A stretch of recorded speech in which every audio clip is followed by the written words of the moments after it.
Every day, children fall in the water by accident without proper supervision. In the U.S. and in Mexico, drowning is one of the leading causes of death for children 4 and under. Even children who are swimming in the pool with a parent present could get submerged underwater in a moment of inattention. What can parents do to keep their kids safe in the water? I'm Maria Bernal, certified ISR instructor, and today we're talking about water safety basics. This is Parent Savers episode 50.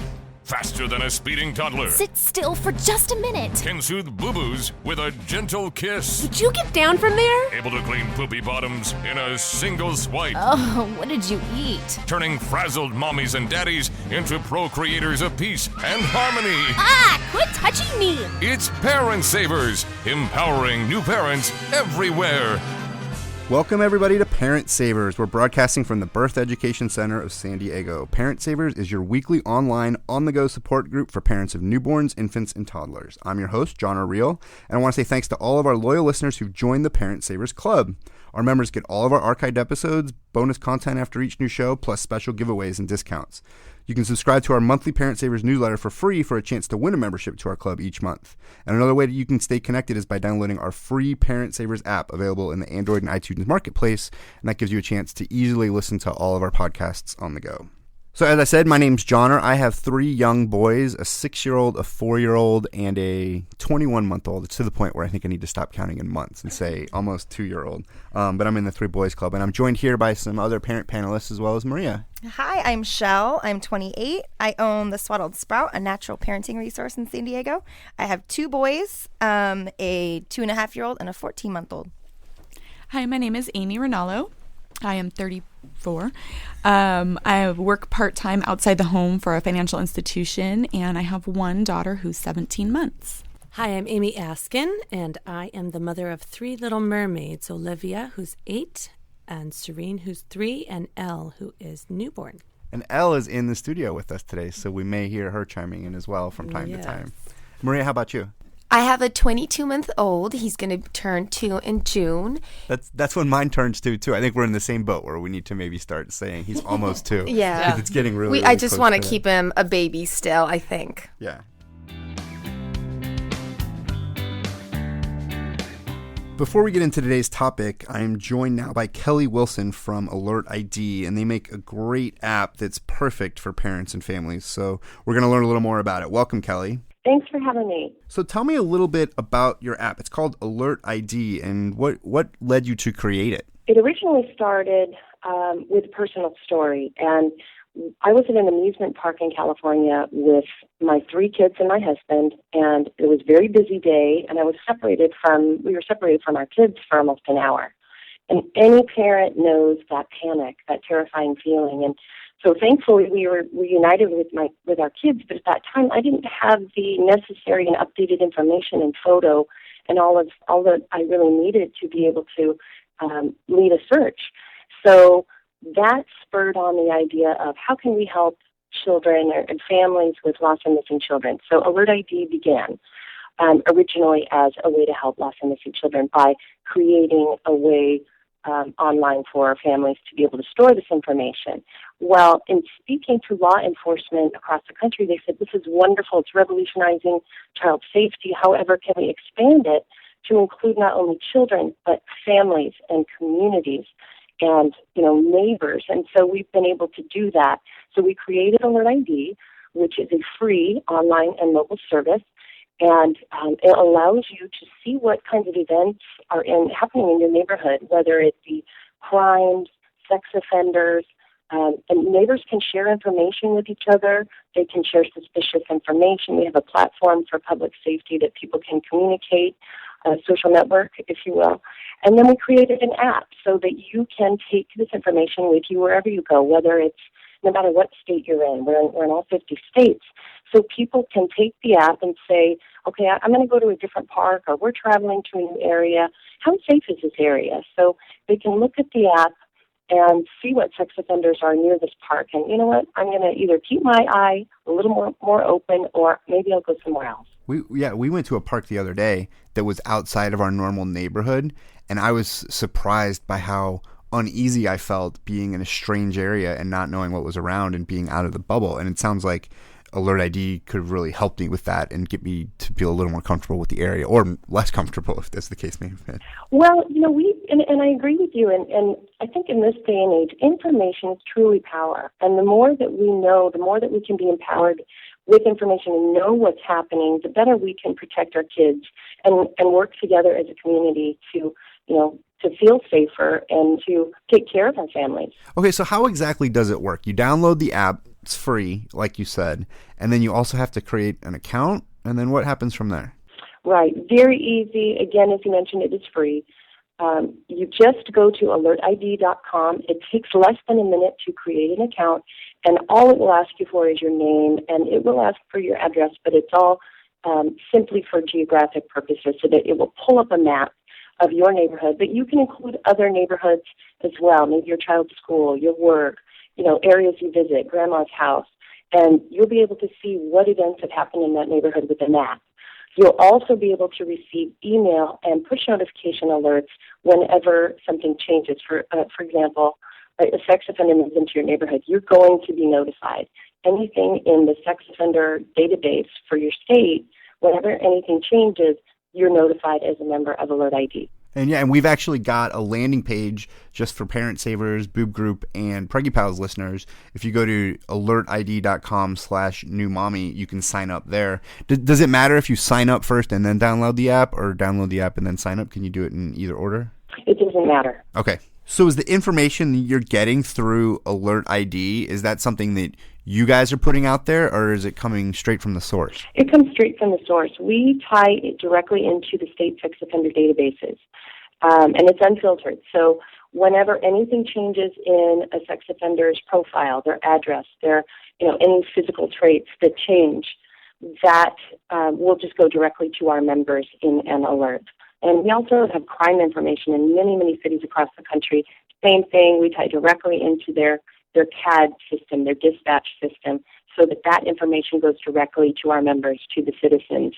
If there's a burglary that happens down your street, you're going to be notified. So, yeah, it's unfiltered, and we just, we have a partnership with them, and we tie directly with them. Can I add one more thing that I wanted to share with families about the app? Yeah. Wonderful. It's on our free app, and it's called My Family Wallet.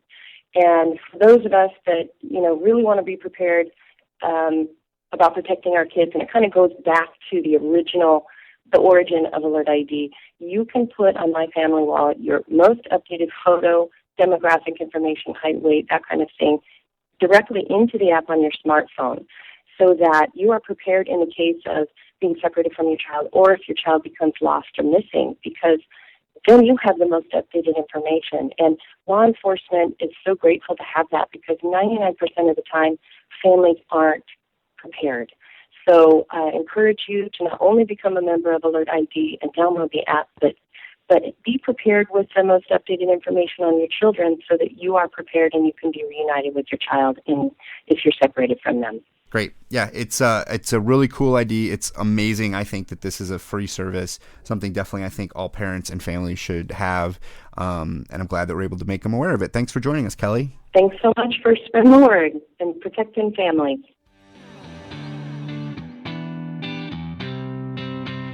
Thank you, everyone, for joining us. Today's topic is water safety, and so we have Maria Bernal, who is a certified ISR instructor. Or Maria Bernal, did I? Yes, that's good. That's good. Right, but I'm excited to talk about this. I know that my three sons, we've done various swimming lessons with them, and something that they've been, grandparents especially, I feel like, are real nervous about with them by the pool, and it's something I think that all parents are really tuned into this topic, so hopefully we can have a really nice conversation about it. So what age, Maria, do you think water safety applies to? And I guess where I'm coming from this question is, how young are kids, or old are they when they can reach the water? It's pretty young, right? Yes, so water safety applies to every age, babies, from infants to adults even. Adults also have to be very safe in the water. Nobody is drown proof. So children can reach the water right when they start crawling. So we need to be aware of all the water hazards, our home imposes even, because we really never know when they will start to crawl. So we need to be safe before that. also, when children have little brothers in the house, even when they're not crawling, they can reach the water because their little brother, or I mean their older brother, wanted to give them a bath, or so. Actually, water safety applies to all ages. Yeah, even when they can't even move, if there's older siblings around. Yeah, exactly. That's a good point. And what ages do you think it's a good time to start swimming lessons, or introduce them to the water in a pool? So the perfect age to start swimming lessons is 6 months, and right when they start sitting down by themselves. That just makes the process a little bit faster because their muscles are strong enough, so they'll complete the program faster. So right when they're 6 months, they are neurologically ready to start swimming lessons. That's interesting.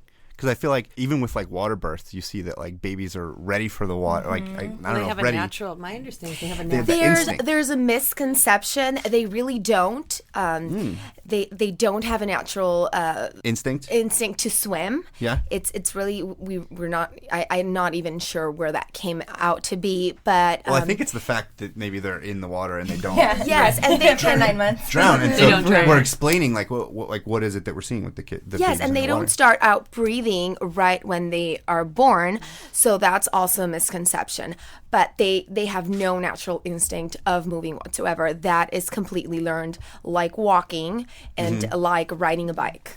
And so yeah, it's almost dangerous if people think Exactly, think yes. that it's an instinct because Yes, I hope. Think they can drop their 3-month-old in the pool I and hope walk no away. parent does that, but not that anyone would walk away, Right. But maybe maybe they are being a little more. I'm sure somebody's done it somewhere in the world. right. We started swim lessons with our daughter. Actually, I was a certified Red Cross instructor, and so I took her into the water at our community pool at 6 months, and she did really well. And then by the time she was 2.5 or 3, she started getting a real fear of the water. We didn't have the daily practice and things. We had the daily practice from 6 months to about 1.5 years. So how does that happen? Like what happens there where she gets completely afraid and forgets everything? So there's a really big difference between being apprehensive of something, anything, not even the water, and fear. Fears are learned. So if she had a fear of the water, she must have had a really bad experience with the water. Maybe somebody threw her in the pool when she wasn't expecting it.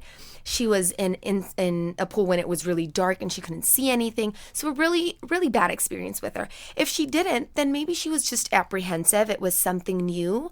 It's a completely new environment. She feels buoyant. She's wet. Maybe she's cold. Maybe she's too warm.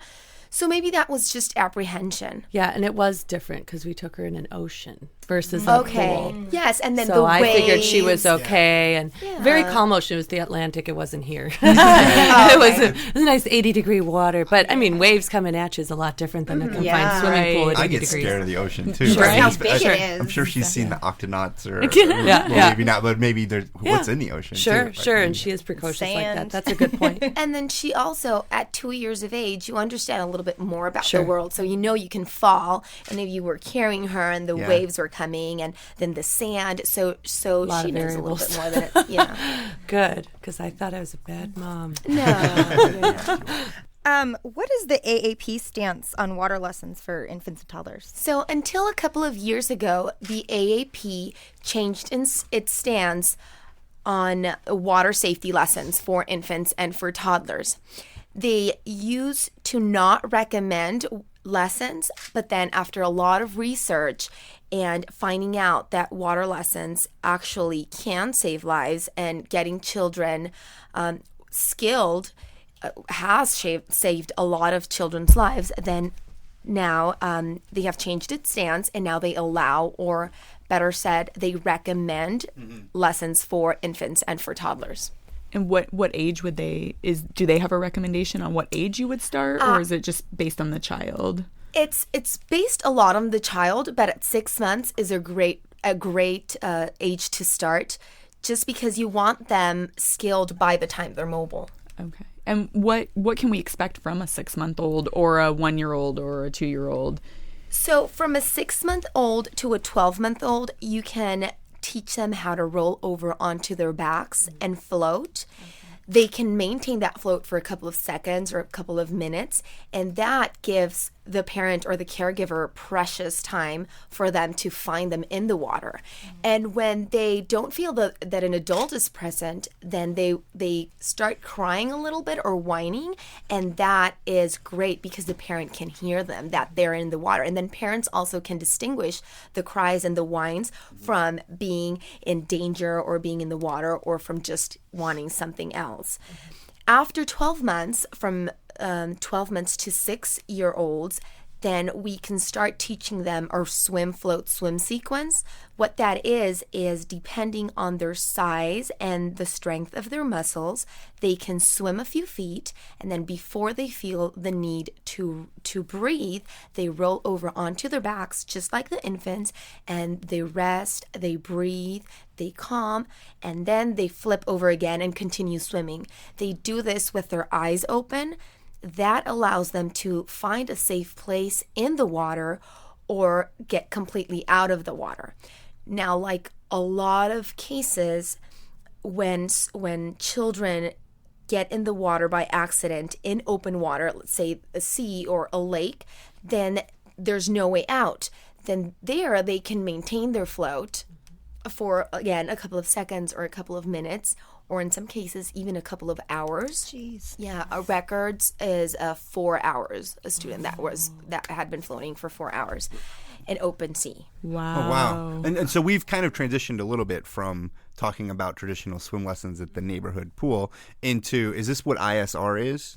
Yes, that's what Infant Swimming Resource teaches their students. And the idea being that it's not so much about going to the pool and having fun with your kids. It's Survival. teaching them survival. Exactly. Okay. Students do get to have fun because they're water savvy. You know, they're skilled, so they can get to enjoy the water.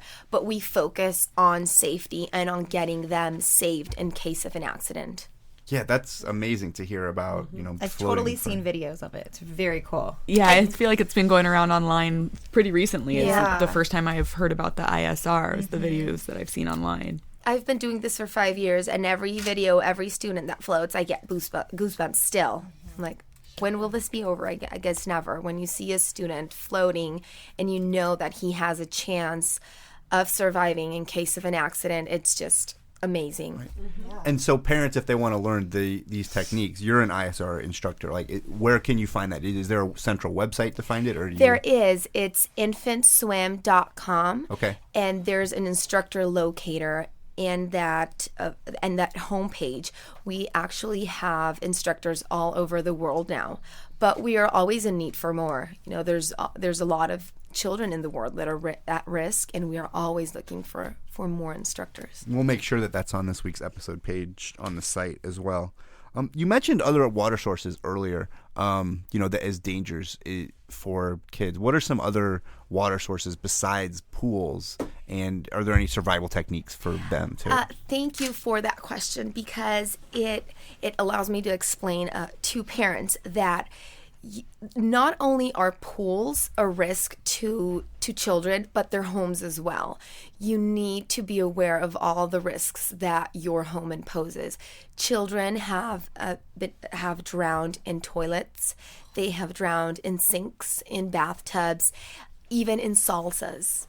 In like huge tubs of salsa. Cauldron of my salsa. gosh. Oh my gosh! I thought she said salsa. That sounds amazing. They plunged it. Well, I mean, the cauldron of baby in it. salsa, not Right. the baby drowning in it. yeah. Oh my gosh, that's crazy. That is a surprise. Yes, it's extremely sad. Parents of toddlers should really be aware that they need to keep their home safe, and by you do that by keeping always your bathtub completely free of water, emptying any pails that contain any type of liquid, not even water, but you shouldn't soak clothes in water and leave it unattended. When you're mopping, never leave that pail unattended, never leave an open can, and even never leave any toys that can catch rainwater outside, and then you just forget. Moms we're always so busy, and we can forget about things after a second. So we really need to focus on leaving everything without water on that exact second. So you always hear the statistic, a person can drown in X amount of water. What is it? Is it 1 inch? Is it, is it less really than that? an inch. Oh my gosh. It's less than an inch because what if your child was getting into the bathtub that just had a very little amount of water, but he slips, he falls, he bumps his head, and he's unconscious, and he's laying down. And then also children that can't crawl or can't roll over, and they fall head down into muck or into something that contains a little bit of water, then he's breathing in that water, and their lungs are so small they drown in minutes. We've got to take a quick break on that note, but when we come back, we're going to talk a little more about some specific tips for water safety, including the 5 keys for water safety that Maria is going to tell us about. Welcome back. We're talking about water safety basics with Maria Bernal. Let's jump right back into the conversation. And Maria, I saw on your website, and I think we've chatted briefly, but what are the 5 keys to water safety? The first and most important one is proper adult supervision, and I should say a responsible adult supervision. So children, like I said, are never drown proof, and the only thing that will keep them completely safe from drowning is adult supervision. That's the number one. Mm-hmm. Number 2 is gates. If you have a pool at home, you need to gate it. It's more difficult for them to reach it, and it takes them more time to reach the water if the pool or the water feature is gated and doesn't have easy access. I know my in-laws, they have a portable fence where they don't have to have it up when we're not around, but then when we come into town, it's a really cool solution that I've seen where then they can put up a fence that's totally secure. And it should be self-latching and more than 4 feet tall. Yeah. And never keep it open for any reason, especially when your kids are visiting. Right. Number 3, of course, is getting them trained with swim skills, especially ISR skills. Then number 4 would be alarms. If you do have a pool or if you do have a water feature, you need all the doors and access, any access gates, any windows, any doggy doors to have alarms in case they open. They sound and you can get to your child before he reaches the gate and then the water. Because children are very, very smart. You can never underestimate the power of a child's mind. And if he wants to get in the water, he will get in the water. So we can't watch children 100% of the time. That's just impossible. Even if number 1 is supervision, it's just impossible. So we need to have gates. We need to have them take longer to reach that water. And if they do, we need to have them skilled to survive. And if they're not, then that leads me to number 5. Parents must learn CPR. It's a must. It's just, if there was a license to parent, CPR would be number 1 on the list. So what do you think about flotation devices like arm floaties or the flotation vest? They are extremely, extremely dangerous. Mm-hmm. If you have any, or if you know a parent that does, please urge them to destroy them. First of all, they create a false sense of security to the child. The child can't make that connection that they are swimming or that they are floating with the help of the flotation device. And it also gives a false sense of security to the parent. If you've ever gone to a public pool, you're most likely going to see children that have arm floaties or that have the swimsuits with the built-in floaties. With the flotations, yeah. And you're most likely going to see that the parent isn't paying that much attention to the child. Right, because their child is safe. They think they don't have to. And you can't rely on a thing to keep your child safe. That's just not safe. Yeah. So the AAP and the Consumer Product Safety Commission doesn't allow them either. It deters against them. And I know some public pools don't allow them. Well, I know they some shouldn't. of the places that we've gone, they don't allow them. And they don't allow them to do that. Yeah. That was definitely one of the surprising things, I think, for us when our first was taking swim lessons and learning about.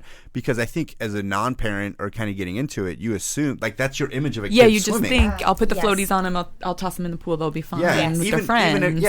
you'll be there, but that'll be the Yeah. backup. And unfortunately, most of them don't even work properly. Some of them will make the child swim with their head down. Right. That's what I get nervous about with. Yeah, and some of them even get off of the child before they even get. I've seen videos. Yeah, if you don't inflate it properly, Yeah. it Or they'll starts just deflating. disinflate. Or one Yeah, deflates. right. Yeah. Yes. However, we do recommend that if you're not planning on going in the water, but you're near the water, like a dock or a boat, adults and children alike should wear life vests, and they should be approved by the U.S. Coast Guard. Is there a law that Yeah. kids I under think a if you're certain age? boat. on the boat, but On I the think boat, if you're she's on the even boat. saying Oh. if you're on the Around dock, the water. like you're at a lake or something. Yeah. Yes, That makes sense. Unfortunately, there isn't any law in place where the flotation device have to go through. Like cribs that they have to go through a certain criteria for Right. them to be able to They just- to sell them in stores. Well, not floaties Just or has to be a vests. foam in a bag that floats. So you do have to check your life vest before putting it on your child or yourself. Yeah. Okay. Interesting. Makes sense. What is the key to surviving an aquatic accident? What do you think the main key? Just the swimming skills, or The key would be for the student to feel confident in his rollback to float. The child not only needs to learn to float, but he needs to feel confident that he can do it in any situation and wearing anything. By the end of the ISR program, we get our students in the water with regular clothes on, and they perform their skills first with summer clothes on, including diapers if they're still in it, shoes, anything they usually wear. And then the second day, we get them in with winter clothes because it can really Yes, the added amount of weight is almost double their body weight because their jeans, their shoes, their diaper is soaked in water, and it can really throw a child off for them not to be wearing their swimsuit, their regular swimsuit. So they need to feel confident that they can perform their skills in any situation. that's really good. I remember being young and taking swimming lessons and being asked to swim a distance that I don't know why, but I remember getting like really freaked out. And you sit up and you start panicking. And I remember the instructor just saying, roll over on your back and float. And I kept thinking, well, that's not going to get me to the other side. But, I was like 5. I was really small. And I remember rolling over and floating, and then them saying, okay, do you feel okay? And I said, yes. And they said, okay, swim. And then I started swimming, and that's something, it wasn't specifically ISR, but that's something that over the years, if I was ever out in the ocean or anything where I did kind of get panicked because I'm not the strongest swimmer, I would just say, well, at least I know I can float. And so that's something that stuck with me, just that one instructor taking that extra time to tell me that. Yeah. And that gave me the confidence that And it's good that you were able to practice it because verbal communication to a child is not as strong as muscle communication. So though you were able to feel that float and you were able to feel yourself float, if he would have just said it out of the water, then maybe if you were in an accident, you wouldn't have felt as confident because you never practiced it. And even Michael Phelps needs to learn how to float. Everybody will get tired eventually. So the key is their float and their confidence in their float. Well, so as we wrap up the conversation, what are the most important things for parents to know about water safety, either in the house or in the pools? I think it was one of the first things you said that I thought, really stuck with me throughout this whole conversation is that nobody is drown proof. Even at our age, or like you said, Michael Phelps, like it can happen to anyone. So what do you think are some important takeaways? If you had 2 minutes to tell parents, here's what you need to know. I think the most important thing is floaties. Never get your children used to flotation devices. Okay. That also keeps them in a vertical position when the safe one is the horizontal one. Get them into ISR lessons as soon as they turn 6 months of age. Keep all your water features of your home gated. Empty every bucket, every pail, every sink, every bathtub, and get your older children involved as well. Let them know that it's not okay for them to get their little brother or little sister in the water without mommy. Never ever leave your child unattended in the bathtub for even less than a second. If you're giving your child a bath, Put away your phone. Don't answer the door. Don't go for a towel. Don't get anything. Just watch them. How old do you recommend parents do that through? I mean, for example, my 6-year-old now, I'm pretty confident in his swimming abilities, so we might, hypothetically speaking, Let him take his own bath. he is really proud to like start it himself. I mean, is this more for kind of toddlers or? You know what? I would say it's for everybody. Right. I remember my mom, when I was a teenager, she would always tell me, do not lock the door of the bathroom because I need to know that you're safe. And in case of an accident, I need to get access to you. So really, even, like I said, even adults, you need to be safe. Never close the door and let that heat or that vapor be in there, because then you can also faint. So again, not even adults are safe. So everybody needs to be aware. And also, before I forget, and it's really important, don't let your toddlers or your children below 13 years of age get into jacuzzis or hot tubs. Those are extremely dangerous. They will lower your blood pressure and their blood pressure really quickly, and they can faint.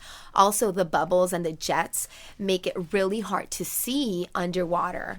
So it's very dangerous for them, and they can even contract neurological damage or limb damage because the water is just too hot. For pregnant women as well, it can be dangerous to the fetus. So just stay away from hot tubs.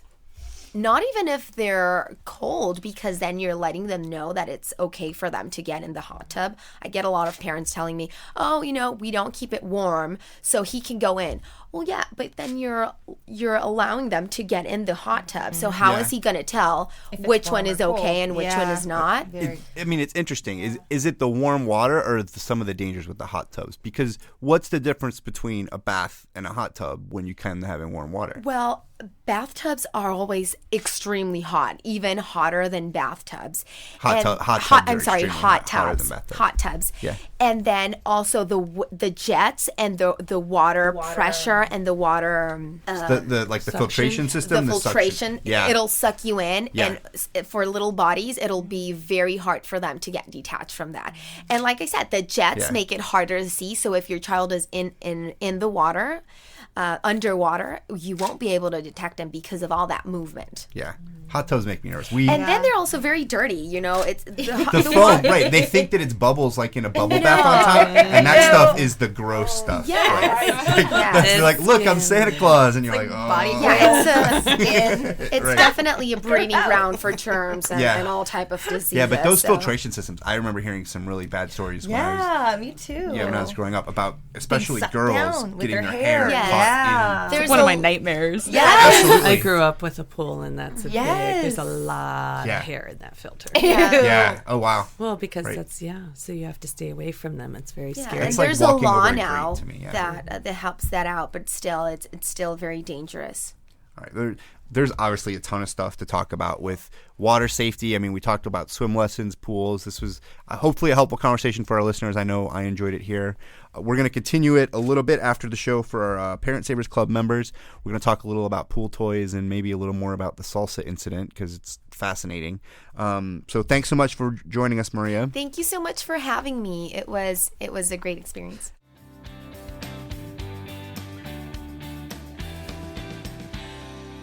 Before we wrap up today's show, here's blogger David Vienna sharing the realities of parenting from his blog, The Daddy Complex. Hi, Parent Savers. This is The Daddy Complex. I'm David Vienna, father of twin boys, and if my experience has taught me anything about parenting, it's that I know nothing about parenting. That vintage 1976 wool rug that you discovered at the thrift store, roll it up. That limited edition Army of Darkness figurine of Ash, complete with chainsaw hand, pack it away. The antique chairs your parents passed down to you in the hopes that they would one day be passed on to their grandchildren, that succession stops with you, unless splintered chairs are the new trend. Child-proofing your home protects your kids, but I defy you to find a way to protect your home or anything else from your kids, which is why it's best if you just stop getting upset about damage done, and maybe if something needs to be replaced, get the cheap version. It'll get damaged again. Last year, we purchased a new minivan. We love it. It makes it super easy to haul around 2 toddlers, a dog, and whatever groceries, luggage, jetpack prototypes we may have. And don't get me started on the sound system. Anyway, I don't know when the newlywed title of new car officially wears off, But the bit I'm about to relay happened at about the 3-month mark, and 3 months is by no means old. It still had that new car smell. One holiday weekend, as we drove north for a visit with the grandparents, our son Wyatt got a tickle in his throat, coughed twice, then projectile vomited a bottle's worth of milk all over the back of the passenger seat and inside the door and the floor mats and his car seat. Just to offer a little turning of a knife, he wasn't even sick. He just coughed too hard and then did an impression of a dairy fountain. So just 3 months after we purchased the minivan, I had to shell out a chunk of change to have the thing detailed.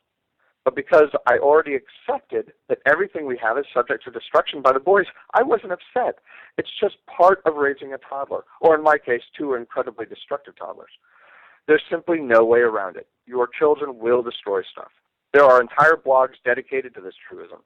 So getting mad about it proves about as useful and worthy as screaming at the moon.